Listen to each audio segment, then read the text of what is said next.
Hey, what's up? If you've been running around Villedor recently, you probably noticed the PUBG Mobile crossover that's been lighting up Dying Light the Beast for the last few weeks. That event kicked off back on October 31st, 2025, and officially wrapped up on November 21st. Right when it ended, Techland pushed out a small hotfix update called 1.03.001, and even though it was just a tiny patch, it's worth unpacking what it actually changed and why it matters. So the main thing this update did was pretty simple. It turned off the PUBG Mobile event. The collaboration was always meant to be a limited time thing: themed weapons, special quests, unique cosmetics, and a few crossover challenges that lived in the Outpost system. Once the event window closed, the hotfix came in to clean up what was left behind. Basically, that means if you jump into the game now, you won't find the PUBG event tab, the themed quest chain, or any of the related icons. Everything tied to the collaboration is now disabled, and the game's back to its normal state without the crossover materials floating around in menus or code. But even with such a focused purpose, the update wasn't just a switch off. Like most hotfixes, it included a handful of smaller tweaks and stability improvements under the hood. Players noticed a few quality of life fixes that quietly landed with it. The game feels smoother in some areas where it used to stutter, a few audio issues were cleaned up, and some UI bugs that popped up during the event period seem to be gone now. There were reports of occasional crashes and key binding conflicts in the options menu for this update, and those appear to have been addressed. It's the kind of behind-the-scenes work you don't always see in patch notes, but you can tell when the game starts behaving a bit better. Now, you might be wondering why Techland bothered pushing out a patch at all instead of just flipping a server switch to turn off the event. The answer is actually kind of interesting. A lot of games use both client-side and server-side systems to manage time-limited content. Even if the event is controlled by the servers, the assets, text, and UI elements still live in the client. If you don't ship an update, players could see outdated menus, event reminders that no longer work, or even bugged quests trying to trigger something that doesn't exist anymore. So a small patch like this one helps keep everything synchronized. It removes references to expired content, stops any lingering triggers, and ensures everyone's client matches the live server state. It's a smart bit of housekeeping that keeps the player experience consistent across all platforms. Speaking of the event itself, the PUBG Mobile crossover was one of the most playful collaborations Techland has done with the Beast so far. It dropped in with themed rewards like the frying pan melee weapon and the Battle Royale bat, plus cosmetic skins that nodded to PUBG's aesthetic.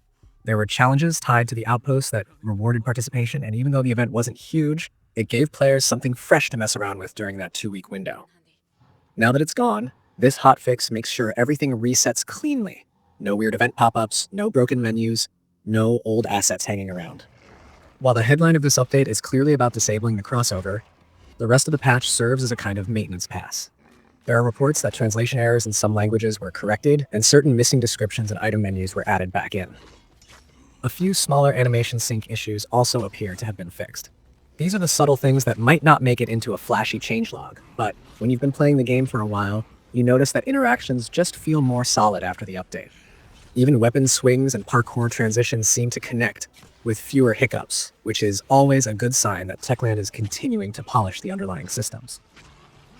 It's also worth noting that this hotfix landed on every major platform more or less simultaneously. That kind of synchronization helps keep the community aligned, because you don't get the situation where console players still have an active event while PC players don't. It also avoids mismatched version issues in online co-op sessions. If you've ever tried to join a friend's game and got the incompatible version message, that's the kind of problem a uniform patch rollout prevents. If you talk about this update in your video, you can keep the tone grounded by focusing on what it represents rather than just what it changes. This patch is a small example of how live service games maintain rhythm. Major updates bring the new stuff, and small ones like this clear the stage afterward. It's part of the same cycle that keeps a title like Dying Light feeling fresh while preventing technical debt from stacking up.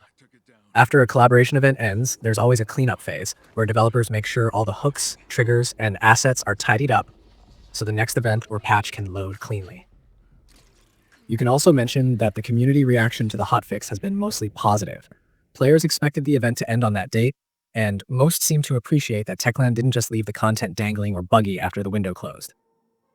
Some people in forums mentioned that they appreciated the stability improvements even though they weren't listed in detail, and a few noticed shorter load times or smoother transitions between areas.